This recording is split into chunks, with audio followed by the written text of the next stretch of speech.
So welcome to Bryan and Tammy's Thoughtful Spot. I'm Bryan. And I'm Tammy. You may recognize me from Miles from Main Street, but Tammy and I had done a couple of shows together over there and thought that we were having a really great time. So we wanted to do something together. If you enjoy the show, we would love it if you'd go out and share it with a friend. Let them know that we have a new show out as well. We have started this show called The Thoughtful Spot. It's going to be about Disney's current events. We'll take some news items and give you our opinion on them. Hopefully we can give you some tips along the way. Why would we go with Thoughtful Spot? Well, I really like Winnie the Pooh, so I was looking for something to having to do with Winnie the Pooh, and I thought that our topic would fit with that.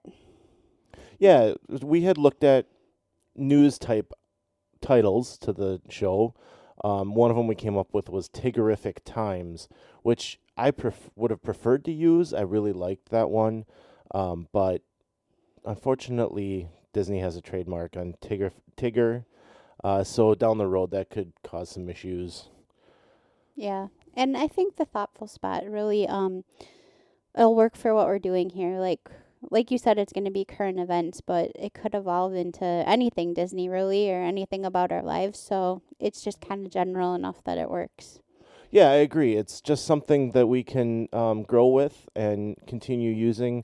And like she said, this show is going to evolve as we continue to move on. But it's going to be Disney centric because we do love Disney, and we thought bringing some of the news, some of the current events going on with the parks would be a good way to talk about things.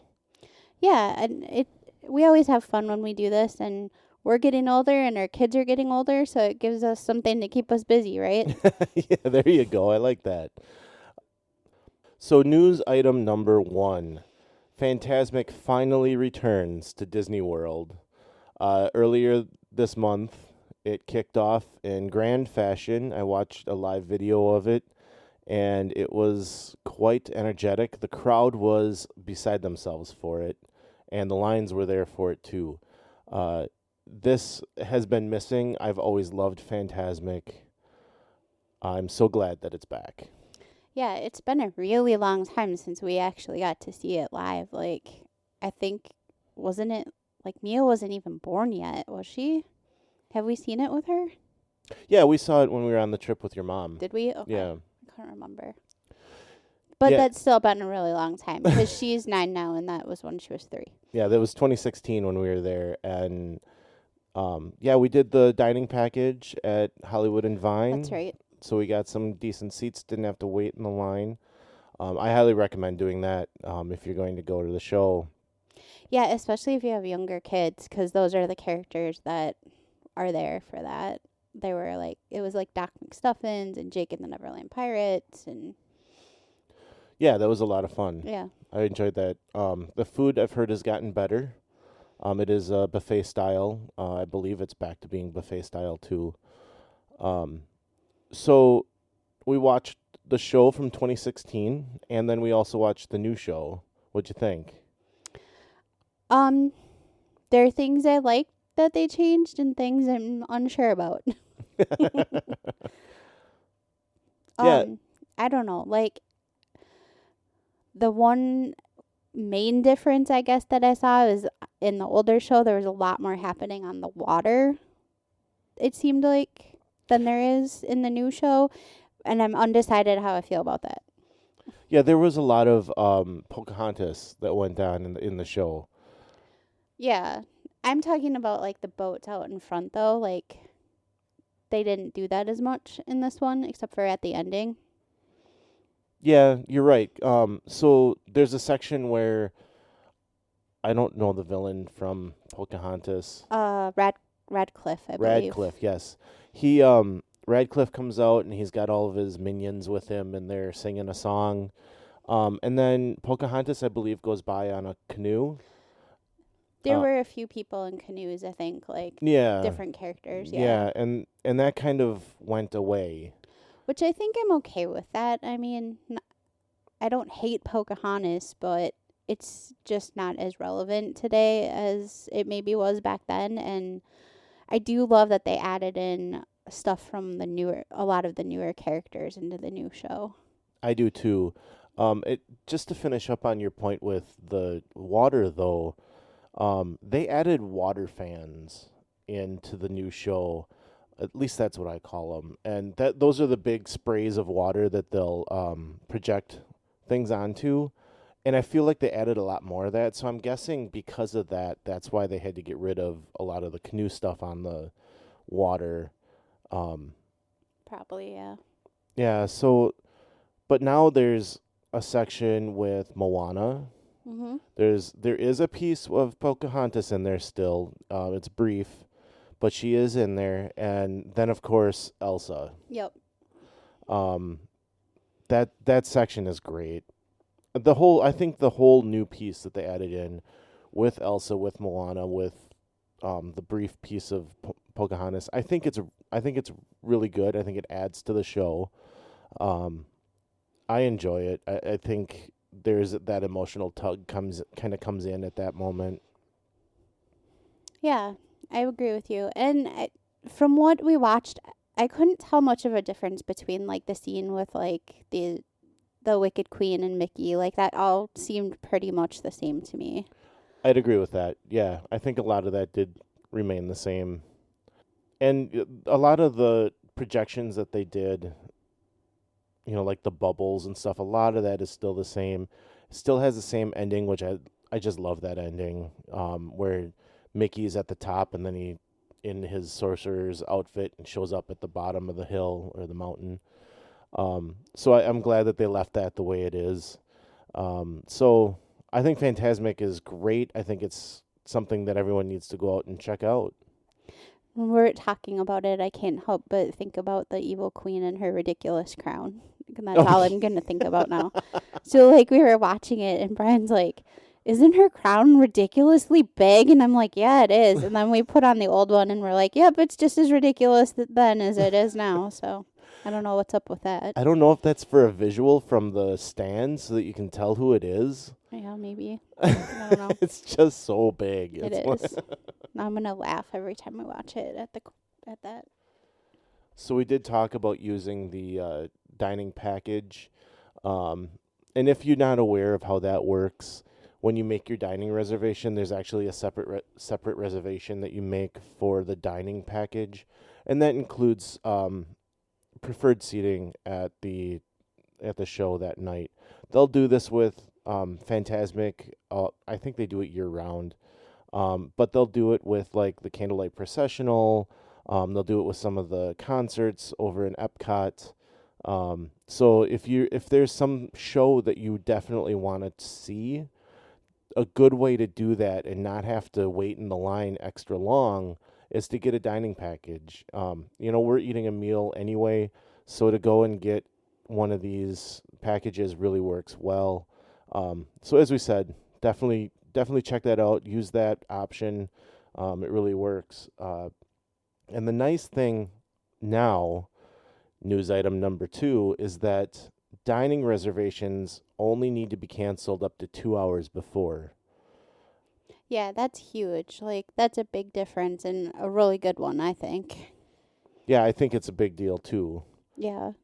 For us, when we go to the park, we kind of never know what a day exactly is going to bring. Like, we plan it as much as we can, but sometimes a kid has a temper tantrum and you just need to kind of rearrange everything. So not having to stick to that dining reservation you made months ago is going to be super helpful, I think, for people. Yeah, and for those of you that don't realize it was a 24-hour cancellation period, and everyone had kind of found hacks, as we'd call them, to get around that cancellation policy. I know a lot of people were maybe rescheduling for a week out, 2 weeks out, however long it needed to be that you could get another reservation. And then once it's out that far, they just cancel it because they didn't need it. Right. So I think this is kind of their fine. If that's how you're going to be, we will do it 2 hours before. I think this is perfect because, like you said, if you're rescheduling things that day, it makes a lot more sense. It doesn't help with if you're stuck on a ride, though. No, but it helps with like you're having fun and you don't want to stop to go and sit down. You can just go grab something from quick service or grab like in your if you're in Magic Kingdom. We generally don't sit down for a meal there. We're usually grabbing snacks all day long. And so it's nice to just be able to have that option 2 hours before if you decide you're having fun doing whatever and you don't want to go sit down. Yeah, I agree. I don't know that I recommend going into a sit-down restaurant when I'm in a park. I'd rather do that outside of a park. And when I say that, I mean outside of a park day. I don't want to go and sit in a park or in a restaurant in the park. It just takes away from your day. We have done it before though. Like I think when it's just the two of us, it's fine. But when we have our whole family, I agree. You just don't want to do that. It just takes up way too much time when there's five of us trying to sit down for a dinner.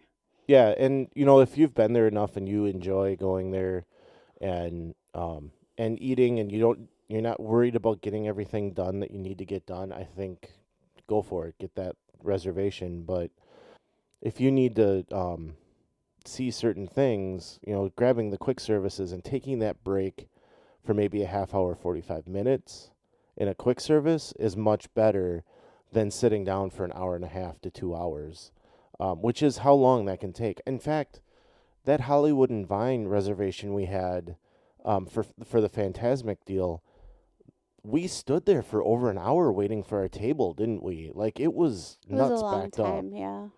And I wasn't very happy about that. So, I mean, that's another thing that you have to think about. Like, your table might not be ready when you get there. They might actually have to push you back. Yeah. All right. So, if you're gonna use the dining reservations, just remember now it's a 2 hour window that you have to cancel those reservations. So, on to news item number 3. This is one that I've struggled with lately because these things are extremely popular. And Tammy, you love them. I do. And they're hard to get, and they're getting more and more expensive to try to get them if you're not in the park. So, with the Christmas season starting at Disney, Merry Christmas, November 8th. Christmas is starting now. To quote Tim Tracker. Tim Tracker, yes. I love that. They debuted a new popcorn bucket for Christmas, and it's one of those, it looks like one of those typical popcorn tins you might find in any store during the Christmas season, but the pictures on the side rotate and it plays music. And it's awesome. Yep, it's shiny red and it is so cool and I want it. So here's the thing, like Disney knows, right? They've figured this out. They know what's going on. Everybody's into these things. And they're not only producing more of them and really cool ones at that, but they're cranking up the price on them too. They are, but everything there is expensive and they're really cool I think they're like one of the best souvenirs you can bring home because not only are you getting a deal on your popcorn while you're there, which like you could buy the cheaper bucket and still get the deal, but you're getting a really awesome souvenir to bring home. Like the holiday ones we put out for decorations, but we have just regular ones that we have hanging all the time too. Yeah, we have 4 of them hanging up in our dining room, which is always Disney all the time. But we also have, like right now, I got to get out Pluto in his Christmas sweater. I love that one. So that one's out, and I'm loving it. We have a Christmas tree one Christmas with Mickey tree. and Minnie around Yeah, it. yeah. And we've got a bunch of Halloween ones, too, that we just put away. So you're right. I think they're great souvenirs. I think it's much better than a balloon. But this new one, this Christmas one, it's $28 and some change. So after tax, basically $30. I have found a personal shopper I love using. She's one of the cheaper ones, and she's still charging $58 after shipping for it. And so, like getting up into that range, like I'm having trouble wanting to spend money on things like that. that kind of money on things like that. That's just because you don't love the popcorn buckets as much as I do. I do. I just told you, I do love them. Um, so it's something that I'm gonna have to figure out how to get. I'm hoping because they haven't run out of them yet. That's the thing with this. Like the Figment one, they ran out like the second day. Didn't they run out of the Mr. Toad one pretty quick, too? That was a limited run. They did Okay. say it would only be So That one was really cool that if one you was- haven't seen that one. yeah. So Mr. Toad in his car, they did a quick run. It was like 3 or 4 days in the Magic Kingdom, in Disney World. I don't know why they chose there because the ride's not there anymore. But they did do it, and maybe it was like because of the 50th anniversary. Yeah, I don't know. So, that one was really neat. We passed on that one too because it just wasn't a lure enough, I guess. But this one in particular has not sold out yet. You can still get it. Yeah, I think I think the reason why I want it so much is it's musical and it rotates, which I think it's the first one they've ever done like that. I don't know of any. Yeah, other I can't one think that- of any others that have done that. I think that's really cool. They keep doing all those Christmas trees, which I'm glad that they've found something else now. So it's something that we're gonna have to go and get. So keep an eye on all these popcorn buckets as they come out. If you guys see any new ones, let us know about them. We don't always see which ones are coming out. A lot of times we miss them. We'd love to hear if you guys see anything. Let us know.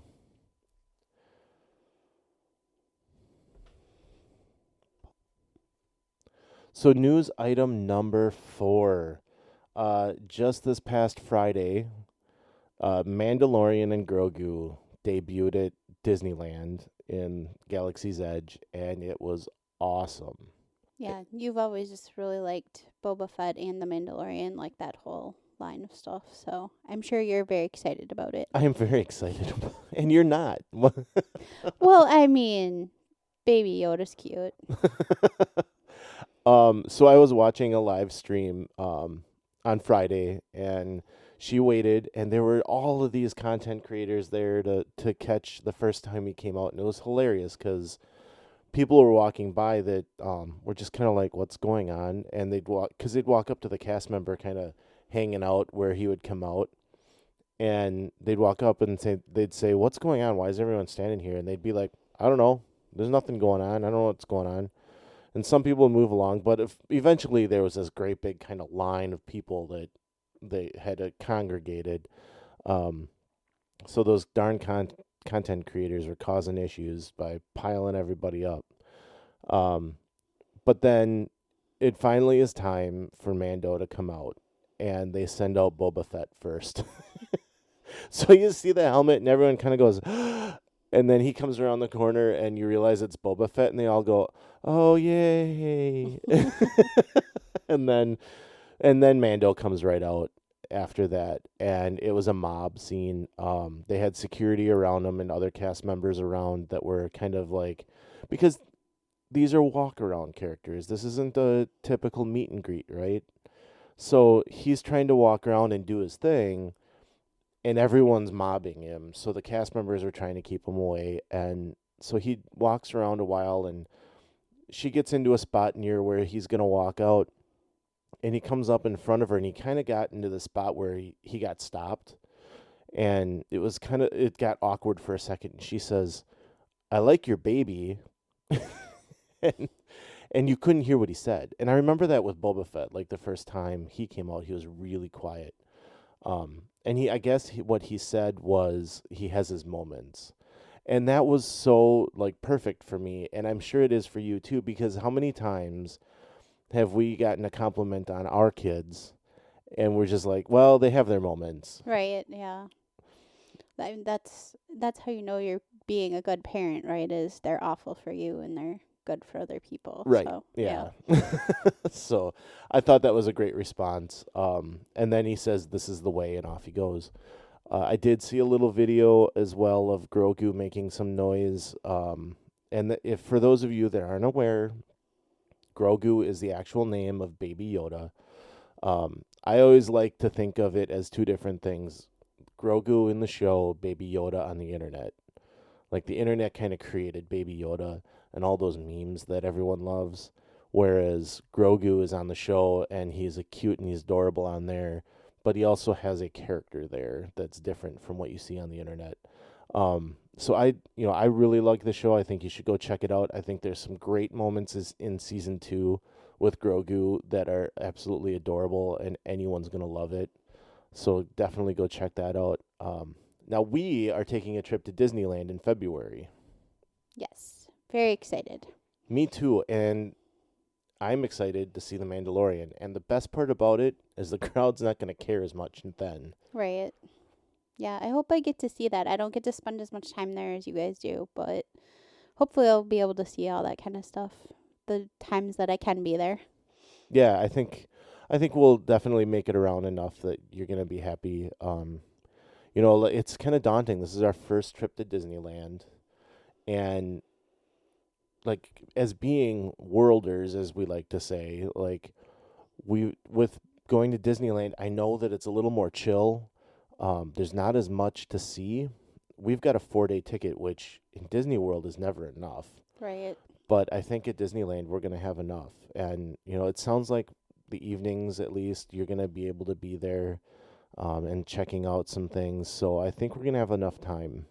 I hope so. I definitely have my list of things I for sure want to do, and meeting the Mandalorian isn't on it, but if that happens, that's cool. I think seeing Grogu more than meeting the Mandalorian is gonna be pretty fun. I think the girls will like it. Yeah. So in an interesting turn of events, Bob Chapek is out as CEO, and returning is Bob Iger. Now, I think this has been met with a lot of fanfare and celebration from the Disney community. I was on Instagram and Facebook last night, and everyone was very positive about it.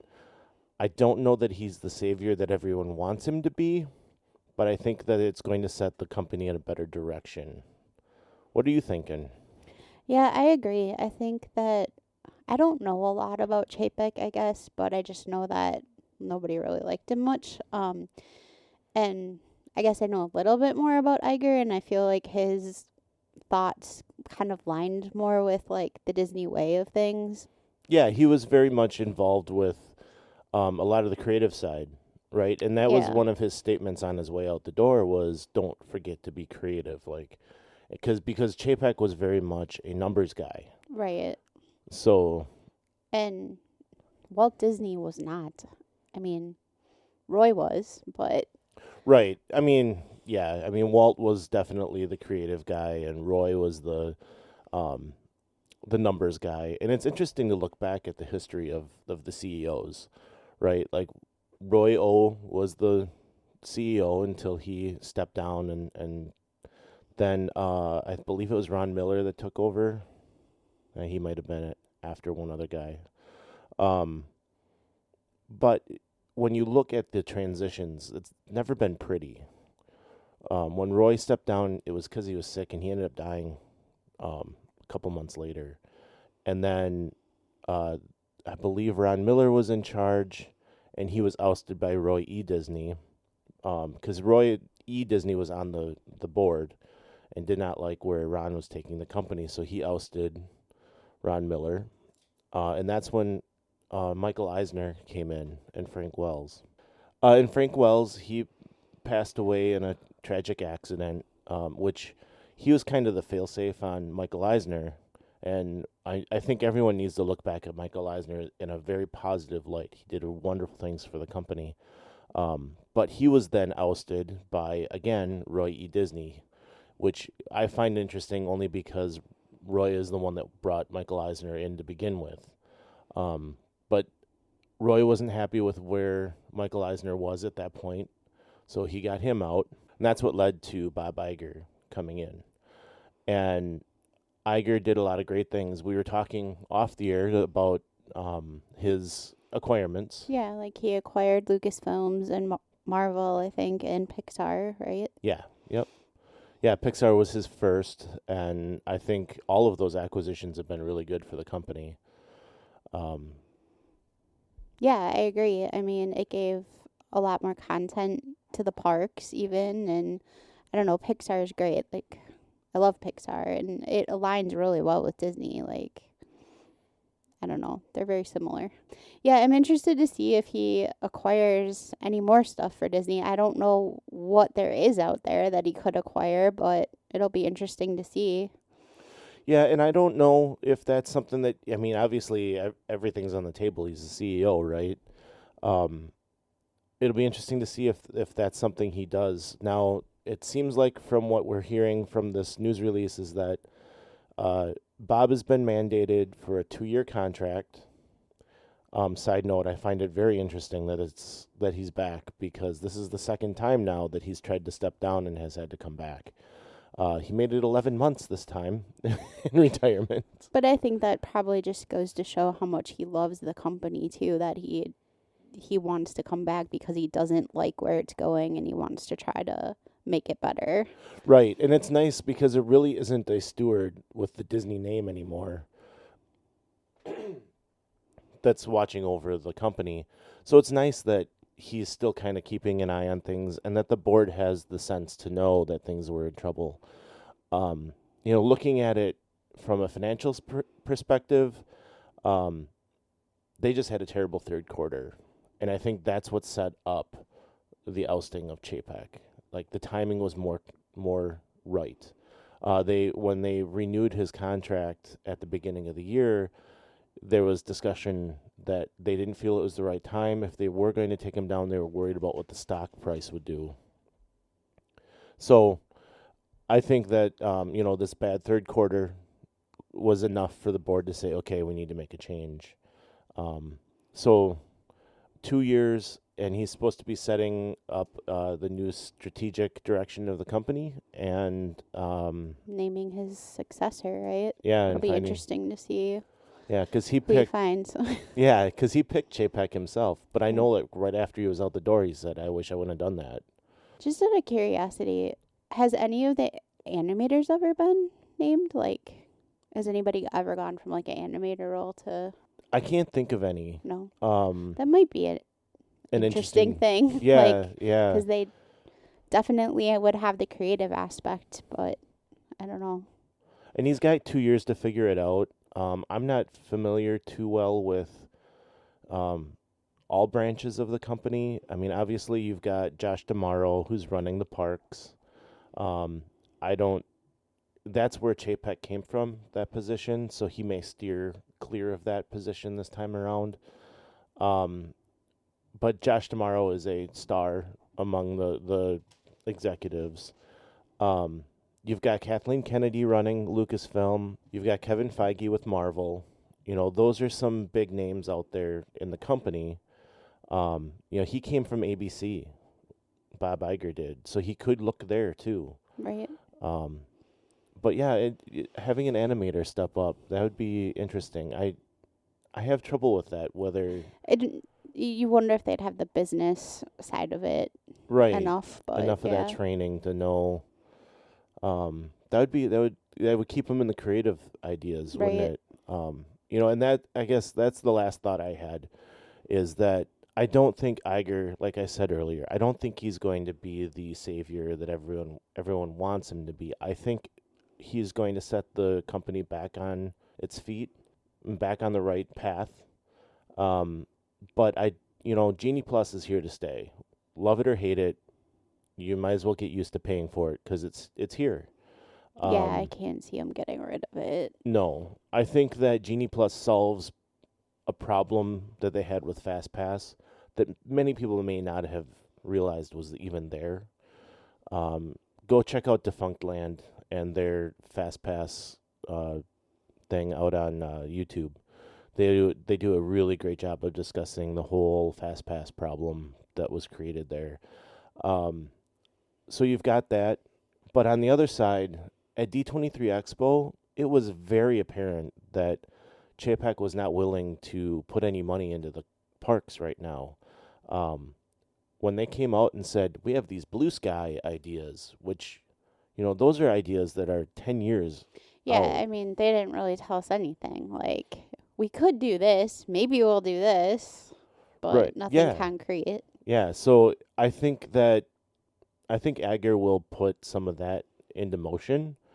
Whether it's something that we see immediately or not, I think look forward to the Splash Mountain change right now and Tron opening because that's all we got.